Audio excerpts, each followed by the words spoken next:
எடுத்து பார்த்தீங்கன்னா 5-6 கேள்விகளுக்கு பதில் கிடைக்கல. அது ரொம்ப முக்கியமான விஷயம். அரசாங்கத்தின் தரப்பில் இருந்து எதிர்க்கட்சிகள் எழுப்பிய வினாக்களுக்கு சரியாக பதில் கிடைக்கவில்லை என்றுதான் சொல்ல வேண்டும். அதாவது ராகுல் காந்தி பது போல பேசினாரு, கேள்விகள் எழுப்பினார். எனக்கு இன்ஃபேக்ட் பொதுவாகவே யாரும் இதுல புதுசாக ஒன்றும் சொல்லலன்னு சொல்லலாம். ஒரு பக்கம் பாத்தீங்கன்னா அது எதிர்க்கட்சியா இருந்தாலும் ஆளுங்கட்சியா இருந்தாலும். இயக்குனர் ஒரு ப்ரொடியூசர்கிட்ட கதை சொல்ற மாதிரி ரொம்ப அழகாக கோர்த்து பிரியங்கா காந்தி சொன்னாங்க. அரசியல் ரீதியில பாத்தீங்கன்னா ஒரு ஆபரேஷன் சிந்தூர் மேல பாரதிய ஜனதா கட்சி மறுபடியும் நாங்க பண்ணினது, நாங்க எல்லை தாண்டி தாக்கியது, பாகிஸ்தானுக்கு பதிலடி கொடுக்கிறதுன்னு சொல்லதுல இவங்க பிரியங்கா காந்தி பிளாஷ்பேக்கு போயிட்டாங்க. அதெல்லாம் சரி, அதுக்கு முன்னாடி பஹல்காம்ல தாக்குதல் எதுக்கு நடந்தது? பிரதமர் மோடி பொறுப்பேற்றுக்கலாம், ஒலிம்பிக் மெடலுக்கு கூட அவர் நான் தான் பண்ணினேன்னு சொல்லிக்கலாம். ஆனா அதிகாரம் இருக்கிற இடத்துல பொறுப்பும் இருக்கும். நீங்க பொறுப்பேற்றுக்காம வெறும் நல்ல பேரை மாத்திரம் தட்டி போறீங்களே, இந்த மாதிரி விஷயத்தெல்லாம் நீங்க தவிர்த்து பண்ணுறீங்கன்னு பிரியங்கா ஒரு குற்றச்சாட்டு வைத்தது. குற்றச்சாட்டு புதிதல்ல, ஆனா அதை வைத்த விதமும் பில்டப் பண்ணி அதை சொன்னதும் அது புதுமையா இருந்தது. இவன் அமித்ஷா பேசுறப்ப கூட பாகிஸ்தானுக்கு ஆதரவா நீங்க செயல்படுறீங்க, தீவிரவாதிகளுக்கு ஆதாரம் இருக்கா அப்படின்ற மாதிரியான வார்த்தைகள் எல்லாமே நீங்க ஒரு ஆன்டி நேஷனலான எதிர்கட்சிகள் எல்லாம் அப்படி இருக்கிறாங்க, ஆன்டி நேஷனல் மைண்ட் செட்ல இருக்கிறாங்க அப்படின்ற மாதிரியான ஒரு நரேட்டிவ் செட் பண்ண பாக்குறாங்க. பொதுவாக இந்திய பிரதமராக 3 பேர் இருந்த ஒரு குடும்பத்தில இருந்து வந்தவங்களை நீங்க பாகிஸ்தானுக்கு சாதமா பேசுறீங்கிறது ஒரு மிகைப்படுத்திய குற்றச்சாட்டாக நான் கருதுகிறேன். எதிர்கட்சியை பொறுத்த வரைக்கும் இது அரசியல் பிரௌனி பாயிண்ட். ட்ரம்ப்பை எதிர்த்து பேச மாட்டேங்கிறாங்க, ட்ரம்ப் பாட்டு சொல்றாங்க. அவங்கள ட்ரம்ப் சொன்னது போயின்னு நீங்க யாரும் எக்ஸ்ல போய் விடலைங்கிற மாதிரி பேசுறாங்க. இது ஒரு விதமான பாயிண்ட் ஸ்கோரிங் தான் சொல்லணும். அது பதில் ஒன்றும் வரல. அதாவது ட்ரம்ப் சொல்வது பொய்ன்னு அவங்க யாரும் சொல்லல.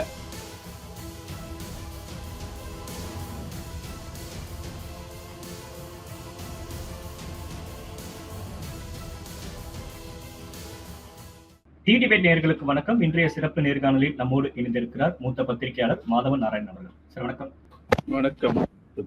நேற்று பார்லிமெண்ட்ல ஆளும் கட்சியும் எதிர்கட்சியும் ஒரு கடுமையான வாதங்களை முன் வச்சு பேசினாங்க. குறிப்பா அந்த ஆபரேஷன் சிந்தூர், பெஹல்காம் அட்டாக், அதுல ட்ரம்ப் தலையிட்டது அப்படின்னு நிறைய விஷயங்கள் விவாதிக்கப்பட்டுச்சு.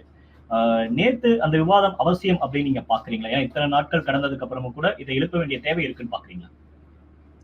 தேவை அவசியம் உண்டு. அதுக்கு 2 காரணம் உண்டு.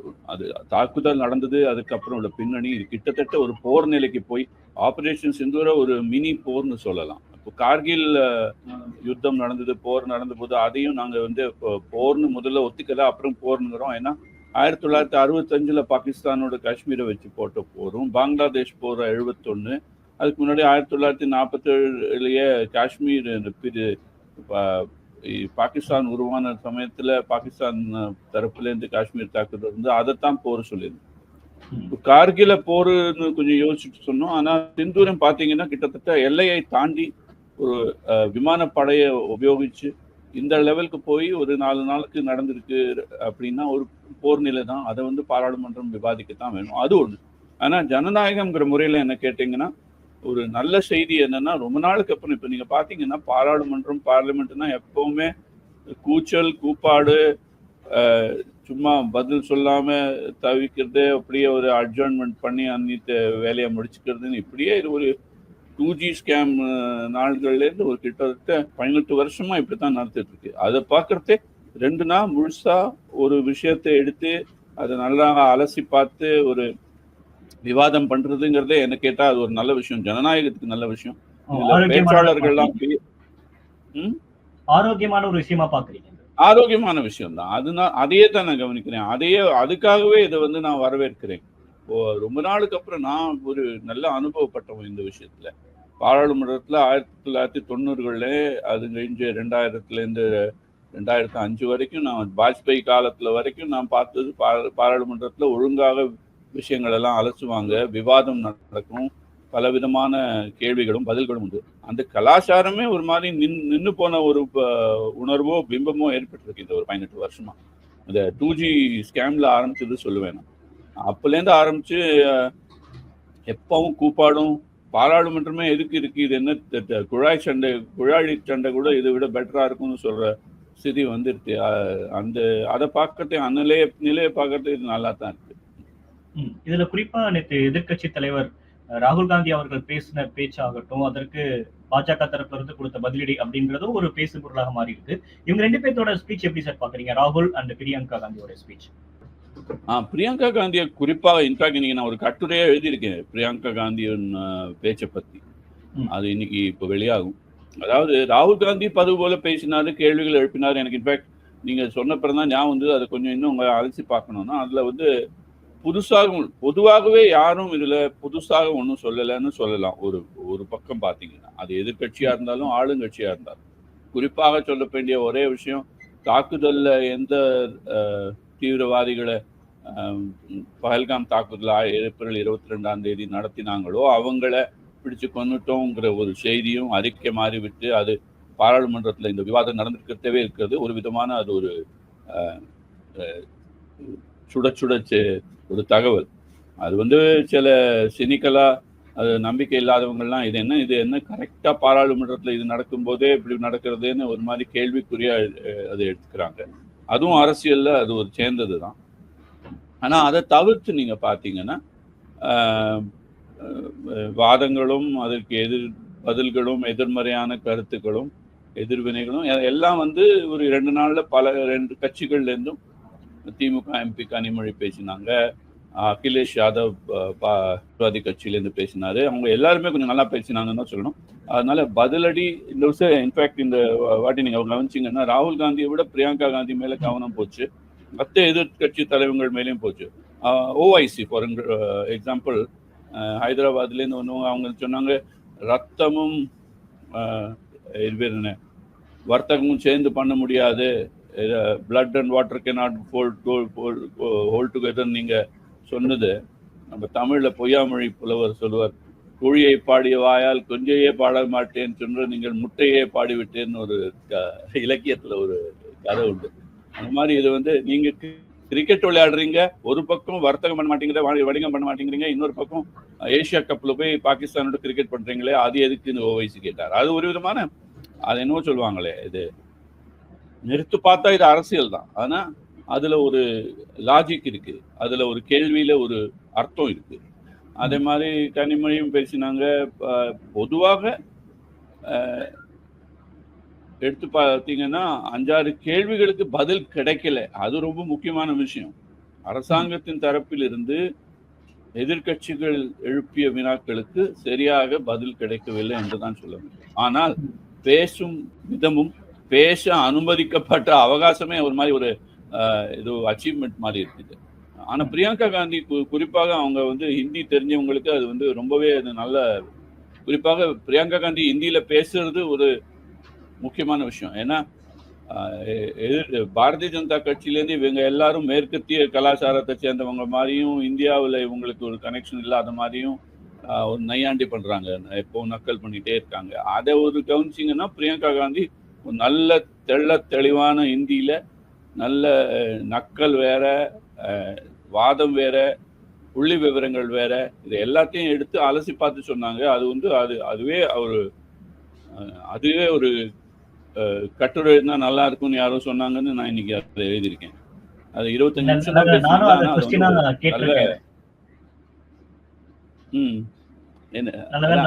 அதாவது அவங்க சொன்னதுல ஆமா அதுல வந்து ஒரு மனிதாபிமான நீதியில சாதாரண எளிய மக்களுக்கு கூட அது ஒரு பஹல்காம் தாக்குதலோட ஒரு சிக்னிபிகன்ஸ், அதனோட முக்கியத்துவத்தை எடுத்து சொல்ற மாதிரியும், அதுல ஒரு நையாண்டி பண்ற மாதிரி அவர் வந்து ஆமா அங்க எல்லாரும்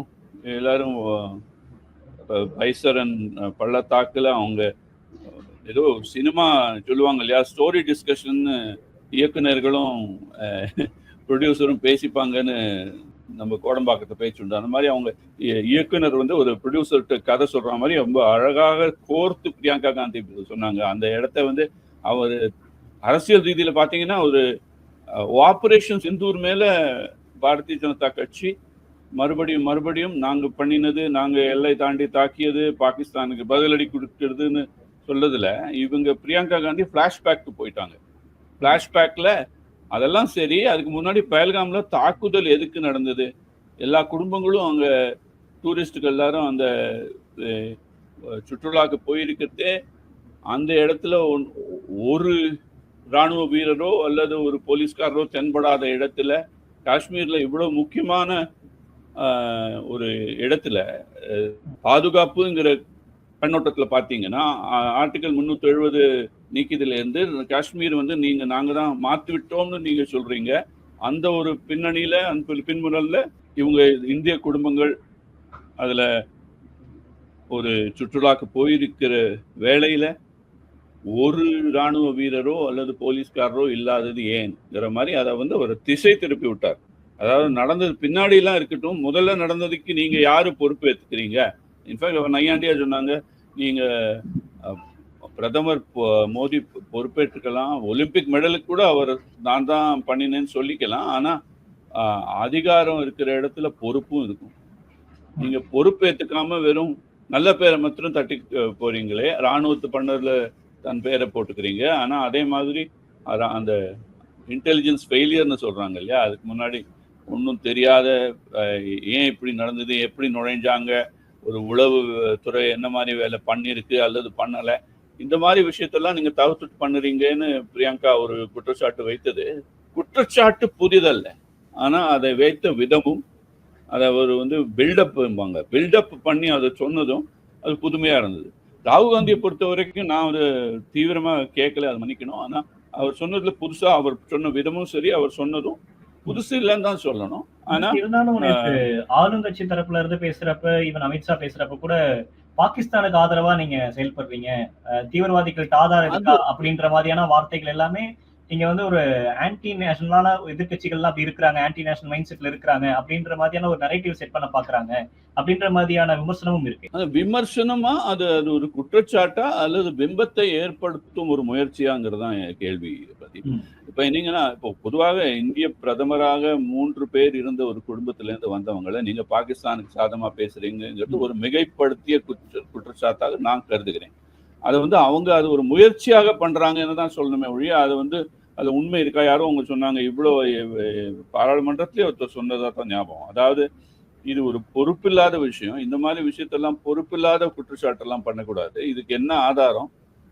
அவங்க வந்து பிரியங்கா காந்தியோ ராகுல் காந்தியோ அவர் பாகிஸ்தானுக்கு ஆதரவுன்னு எந்த அடிப்படையில் சொல்றீங்கன்னு அவங்க கேள்வி கேட்குறாங்க. குறிப்பாக நீங்க பார்த்தீங்கன்னா சுற்றுலா பயணிகளை வந்து அவங்களோட பட்டியலே பிரியங்கா காந்தி படிச்சாங்க. அதில் 25 பேரை அவங்க படிக்கிறதே இவங்க கொல்லப்பட்டவர்களெல்லாம் இந்தியர்கள் ஒன்று பின்னாடி பாராளுமன்றத்தில் லோக்சபாவில் யாரோ ஹிந்துன்னாங்க. இல்லை, அவங்க கொல்லப்பட்டது இந்தியர்கள், ஹிந்து அல்ல என்பது அதாவது ஒரு மதச்சார்பின்மையை வெளிப்படுத்தும் வகையில் பண்ணினாங்க. அதை வந்து ஒரு கருத்தியல் ரீதியில் நீங்க பார்த்தீங்கன்னா ஐடியாலஜி இது மதச்சார்பின்மைக்கும் இந்துத்துவாவுக்கும் நடந்த போட்டின்னு சொல்லலாம். அதை அழுத்தம் திருத்தமாக கொள்கை மாறாம பிரியங்கா காந்தி பேசியிருக்காங்க. அதை வந்து ஒரு பாகிஸ்தான் சார்ந்த ஒரு பிம்பமாக ஏற்படுத்துறது என்ன கேட்டா அது ஒரு சீப்பான முயற்சின்னு தான் சொல்லணும். ஆனா இது புதுசு இல்லை, இந்த குற்றச்சாட்டு புதுசு இல்லை. அது ஒரு மாதிரி அப்படி பார்த்தா பிரதமர் மோடியே காபூல்ல இருந்து திரும்பி வரும்போது பிரதமர் நவாஸ் ஷெரீஃபை சந்திச்சுட்டு தான் வந்தாருன்னு வரலாறு சொல்றது. சைனால போய் டெரக்கோட்டா பொம்மை பக்கத்துல சீன தலைவர் ஜி ஜாவ்பிங் பக்கத்துல நிக்கிற மோடியோட கூகுள்ல தேடினீங்கன்னா அந்த படமும் கிடைக்கும். அவர் பண்ணாத ஒன்றும் இவங்க பண்ணலை. பிம்பத்தை ஏற்படுற முயற்சின்னு தான் சொல்லணும். அது இது ஒரு பேட்டர்னுங்க. அதாவது அது ஒரு இஸ்லாமியர்கள், காங்கிரஸ், சீனா, ஒரு அந்த பர்சனல் லா சொல்லுவாங்களே இஸ்லாமியருக்கான உள்ள சட்டங்கள், இதெல்லாத்தையும் வச்சு ஒரு ராம் மந்திரம் வச்சு காங்கிரஸ்னா அவங்க இந்துக்களுக்கு சாதகமா பேசலைங்கிற ஒரு விபத்தை ஏற்படுத்துற முயற்சி. ஆனா அதுலயே பிரியங்கா காந்தி நடுவுலயே நான் இன்னைக்கு காலையில சிவசோத்திரத்தை படிச்சுட்டு தான் வந்தீங்கன்னா இப்ப வந்து இந்த நானும் இந்து தான்ங்கிற மாதிரி ஒரு பேட்ஜ் போட்டுக்க வேண்டிய ஒரு கட்டாயத்தை ஏற்படுத்தியிருக்காங்க பாரதிய ஜனதா கட்சி. அதை ஓரளவுக்கு பிரியங்கா காந்தியும் பண்றாங்க. இன்னொன்னு ஆளுங்கட்சி தரப்புல பேசுறப்ப ஈவன் ஜெய்சங்கர்ல இருந்து அமித்ஷால இருந்து மோடி வரைக்கும் இதுல அமெரிக்காவோட தலையீடு இல்ல, எந்த நாடும் இங்க வந்து மத்தியஸ்தகம் பண்ணல அப்படின்றதுக்கான விளக்கம் தொடர்ந்து கொடுத்தும் கூட எதிர்கட்சிகள் தொடர்ந்து அதை வலியுறுத்தி பேசுறாங்க. ட்ரம்ப் 29 முறை நான் தான் போற நிறுத்தினேன்னு சொன்னாரு அப்படின்ற மாதிரியான விமர்சனங்கள்லாம் இருக்குல்ல சார். இது எதிர்கட்சிகள் கொஞ்சம் ஓவரா தான் பாக்குறாங்களோ இதுல? ஓவரா பண்றாங்களா இல்ல, அது வந்து ஒரு இது மாதிரி கிரிக்கெட்ல சொல்லுவாங்கல்ல, நான் கிரிக்கெட்டை உதாரணமா வச்சு தான் சொல்லுவேன். அவங்க ஒரு ஒரு ஒரு விஷயத்த அவங்களோட பேட்டுக்கும் பேடுக்கும் கேப் நடுவுல இருந்தா இவங்க பால் போடத்தான் செய்வாங்க. குறிப்பாக கவனிக்க வேண்டிய விஷயம் என்னன்னா, அதிபர் ட்ரம்ப் வந்து மறுபடி சொல்லிட்டே இருக்காரு. நான் தான் பண்ணி வச்சேன். நான் தான் போர் நிறுத்தத்தை பண்ணி வச்சேன். நான் தான் அந்த யுத்தத்தை நிறுத்தினேங்கிறாரு. ஆனா இவங்க வந்து கவனிச்சு கேளுங்க. இங்க ஒரு பக்கம் பாகிஸ்தானின் ராணுவ தலைவர் அசீம் பஹல்காம் தாக்குதலுக்கு சில நாட்களுக்கே முன்பு காஷ்மீரை பத்தி ஒரு ஆவேசமா பேசியிருக்காரு. காஷ்மீர் தான் எங்களுடைய ஒரு இன்னும் சொல்லுவாங்களே ஜொகுலருங்கிறாங்க, எங்களுடைய நரம்போட சேர்ந்தது பாகிஸ்தான் மாதிரி பேசினாங்க. அது கழிஞ்சு பஹல்காம் தாக்குதல் நடந்தது. அதுக்கப்புறம் ஆபரேஷன் சிந்தூர் நடந்தது. ஆனா அதுக்கப்புறம் என்ன நடந்தது? ஒரு பக்கம் இந்தியா பாகிஸ்தான் நடுவில் அங்கேருந்து ட்ரோன் தாக்குதலும் இங்கேருந்து ஏவுகணைகளையும் போய் எல்லாம் முடிஞ்சப்புறம் அதே ராணுவ தலைவர் அமெரிக்காவில் அதிபர் ட்ரம்போட ஒரு குறிப்பாக ஒரு லஞ்சன் மீட்டிங் வெள்ளை மாளிகையில் அவர் சந்திச்சு போயிட்டிருக்காரு. கூடவே ஒரு ராணுவ ஜெனரல், அமெரிக்காவோட ராணுவ ஜெனரல் தீவிரவாதத்திற்கு எதிராக நடக்கும் ஒரு முன்னணியில் பாகிஸ்தான் எங்களோடு செயல்படுகிறது என்பதை அவர் சுட்டிக்காட்டியிருக்கார். அப்படின்னா என்ன அர்த்தம்னா, பாகிஸ்தானே நண்பனா வச்சுட்டு, அதான் சொல்லுவாங்களே தமிழ்ல பூனைய மடியில கட்டிட்டு சகனம் பார்க்கிற கேஸுங்கிற மாதிரி, பாகிஸ்தான் ராணுவத்தோடு நீங்கள் நட்பு இப்படி வைத்திருக்கும் வேளையிலே இந்தியா வந்து பாகிஸ்தான் ஒரு தீவிரவாதத்துக்கு ஆதரவு தரும் ஒரு நாடு, ஒரு ராணுவம்னு சொல்கிற வேளையில அமெரிக்கா இப்படி நடந்தா அது வந்து ஒரு முரண்பாடா இருக்கு. அந்த முரண்பாடை எடுத்து காட்டுறதுக்கு ஒரு பக்கம் எதிர்கட்சிகள் முயற்சி பண்ணிட்டு இருக்கு. இன்னொரு பக்கம் இவங்க கூகுளின்னு சொன்னா கிரிக்கெட் பாஷையில அவங்கள ஒரு எப்படி சொல்ல, அவங்கள எம்பாரஸ் பண்றதுக்கு ஒரு முயற்சி. அதாவது நீங்க ஆமா பிரதமர் நீ யாரும் சமரசம் பண்ணல, போர் நிறுத்தத்துக்கு அமெரிக்கா ஒன்றும் பண்ணலைன்னு நீங்க சொல்றீங்க. ஆனா அவர் ஏன் 25 தடவை இதை சொல்றாருங்கிறது ஒரு கேள்வி. அந்த கேள்வியின் பதில் சொல்லாமல் வேணும்ட்டே அதை ஒரு திசை திருப்பும் வகையில ஆளுங்கட்சியினர் பேசுறது வந்து அது அவங்கள பொறுத்த வரைக்கும், எதிர்கட்சியை பொறுத்த வரைக்கும் இது அரசியல் ப்ரௌனி பாயிண்ட்னா, அதாவது ஆமா பாத்தீங்களா இவங்க ட்ரம்ப்பை எதிர்த்து பேச மாட்டேங்கிறாங்க, ட்ரம்ப் பாட்டு சொல்றாங்க, அவங்கள ட்ரம்ப் சொன்னது போயின்னு நீங்க யாரும் எக்ஸ்ல போய் விடலைங்கிற மாதிரி பேசுறாங்க. இது ஒரு விதமான பாயிண்ட் ஸ்கோரிங் தான் சொல்லணும். அது விம்பிள்டன்ல இருக்கிற டென்னிஸ் ரேலி மாதிரி இவங்க இப்படி அடிச்சா அவங்க பதிலடி கொடுக்குறாங்க. அது பதில் ஒன்றும் வரல. அதாவது ட்ரம்ப் சொல்வது பொய்ன்னு அவங்க யாரும் சொல்லலை. ஏன்னா ஆக்சுவலி பார்த்தீங்கன்னா அது சீக்வன்ஸ்ல நீங்க பார்த்தீங்கன்னா என்ன நடந்திருக்குன்னா, ட்ரம்ப் டைரக்டா இன்வால்வ் ஆகல இதுல. ஆனா அவருடைய வெளிநாட்டு அமைச்சர் ரூபியோவும் ஜெய்சங்கரும் பேசிட்டு இருக்காங்க. அதுல ஜெய்சங்கர் என்ன சொல்லியிருக்காருன்னா, அவங்களுக்கு போர் நிறுத்தம் வேணும்னா ஆட்சேபம் இல்லைன்னா அவங்களே எங்களுக்கு போன் பண்ணட்டுமேன்னு ஒன்று அவங்க போன் பண்ணி தான் அதை முதல்ல வந்து அங்க அந்த பேச்சை எடுத்தது பாகிஸ்தான்ங்கிறது தான் இந்தியாவோட ஒரு நிலைப்பாடு. ஆனா அது உந்துதல் வந்து அமெரிக்காவா இல்ல அமெரிக்கா வெறும் போஸ்ட்மேன் வேலை பார்த்தாங்களா இல்ல நடுவில் அவங்களே சமரசம் பண்ணி வச்சாங்களாங்கிறத ஒரு கேள்வி. அதுல அதிபர் ட்ரம்ப், ஜனாதிபதி ட்ரம்ப் என்ன சொல்றார்? அவர் வந்து நாங்க வந்து வணிகத்துல 2 கட்சிக்கும் நாங்க சாதகமா பேசி நாங்க 2 பேருக்கும் ஒரு கையில ஒரு முட்டாய் கொடுத்து நாங்க சமரசம் பண்ணி வச்சோங்கிற மாதிரி ஒரு பேச்ச பிம்பத்தை ஏற்படுத்தியிருக்காரு. அது வந்து இந்தியாவின் நிலைப்பாடோடு எதிராக இருக்கு. அது திட்டவட்டமாக அரசாங்கம் அதை மறுக்கவில்லை. அது ஒரு அது மறுக்கமாக அதுக்கு பின்னாடி இன்னொரு வரலாறு இருக்கு. அந்த வரலாறுல கவனிச்சீங்கன்னா, இன்னி தேதிக்கு வணிகத்திலையும் பார்த்தீங்கன்னாலும் சரி, மற்றபடி ஜியோ பாலிட்டிக்ஸ் வாங்களே உலக அரசியல்ல ஒரு பக்கம் சைனா அங்க இருக்கு. சீனாவுக்கும் இந்தியாவுக்கும் பொதுவாக உறவு உயர்ந்ததாக இல்லை. குறிப்பாக பாரதிய ஜனதா கட்சி சீனாவுக்கு போட்டியாக இங்க வந்து ஃபேக்டரிகளை பொருளாதார ரீதியில இங்க ஃபேக்டரிகளை கொண்டு வர வேண்டும் என்பது ஒரு முயற்சி. இன்னொரு வந்து அந்த காலத்திலேயே பார்டர்ல 1962 சீனாவோட ஒரு போர் நடந்திருக்கு. அப்புறம் மற்றபடி வடகிழக்கு இந்தியாலையும் சரி, கொஞ்சம் லடாக்கில் நம்ம 1920 இப்போ 2020 நடந்த சீன ராணுவ வீரர்கள் உள்ள வந்தது, ஆக்கிரமிப்பு செய்தது எல்லாம் இந்த பின்னணியில் இருக்கிறதுனால சீனாவோடு சமாளிக்கிறதுக்கு அமெரிக்காவோட நட்பு ரொம்ப தேவைங்கிற மாதிரி தான் பொதுவாகவே இந்தியாவோட ஒரு நிலைப்பாடா இருக்கு. அது பாரதிய ஜனதா கட்சியின் ஆட்சியில் அது வந்து கூடவாக இருக்கிறது. ஆனால் அமெரிக்காவோட செயல்பாடுகள் நீங்க பாத்தீங்கன்னா, இந்தியா எப்படி போனாலும் சரி, எங்களை பொறுத்த வரைக்கும் சீனாவையும் ஆப்கானிஸ்தானில் உள்ள தாலிபானையும் ஒரு மாதிரி சரி கட்டுறதுக்கு பாகிஸ்தானின் நட்பு தேவைப்படுகிறதுங்கிற மாதிரி வெள்ளை மாளிகை செயல்பட்டு அங்க அமெரிக்க வெளியுறவு இந்த மாதிரி ஒரு நிலைப்பாட்டில் இருக்கு. இந்த சமயத்துல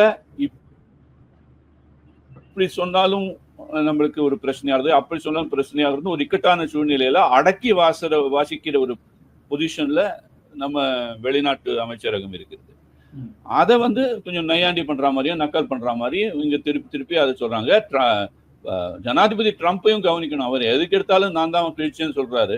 உலகத்துல என்ன நடந்தாலும் அவர் பூச்சாண்டி காட்டுற மாதிரி வணிக ரீதியில அவர் பேசுறாரு. அதாவது நீங்க பின்னணியை நீங்க பாத்தீங்கன்னா, இப்ப நம்ம தமிழ்லயும் அலசிட்டு இருக்கோம் இந்தியா. ஆனா வெளியில என்ன நடக்குது, ஐரோப்பாவோட ஒரு வணிக போர் நடந்துருக்கு, ஜப்பானோட ஒரு வணிக போர் நடந்துருக்கு அமெரிக்காவுக்கு. இந்தியாவோட இன்னும் ஒரு நிலைக்கு வரல. அதுவும் நேற்றுக்கு கூட ட்ரம்ப் சொல்லியிருக்காரு, 20 விழுக்காடு நாங்க இந்தியா மேல டாரிஃப் போடுவோம், அதாவது வரிகள் போட போறோம்.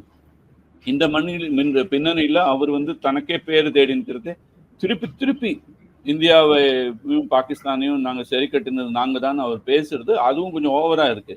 அந்த ஓவரா இருக்கிறது பண்ற மாதிரி தான் இருக்குது. நம்ம தொடர்ந்து அதை கேலி செய்யற மாதிரி தான் இருக்கு. ஆமா, அதை வந்து எதிர்கட்சிகள் தனக்கு சாதகமாக பயன்படுத்திக்க ஒரு முயற்சி செய்கிறார்கள் என்பதுதான் உண்மை. அதை வந்து எந்த அளவுக்கு செல்லும், அதை சராசரி இந்தியர்களுக்கு இது புரியுமாங்கிறதே சந்தேக விஷயம், அது வேற விஷயம். ஆனா இது ஒரு ப்ரௌனி பாயிண்ட் தான் சொல்லணும். அதை வந்து ஒரு மாதிரி ஒரு கிரிக்கெட்ல சொல்லுவாங்களே, விக்கெட் விழாது ஆனா கால பேட் பட்டுன்னா எல்பிடபிள்யூ அப்பீல் பண்ற மாதிரி பண்ணுவாங்க இல்லையா, அந்த மாதிரி ஒரு சிச்சுவேஷன். ஓகே சார், நேற்று நடந்த விஷயங்கள் பத்தி நிறைய விஷயங்கள் பகிர்ந்துக்கிட்டீங்க. உங்க கருத்திருக்கும் நேரத்துக்கு நன்றி. Thank you sir.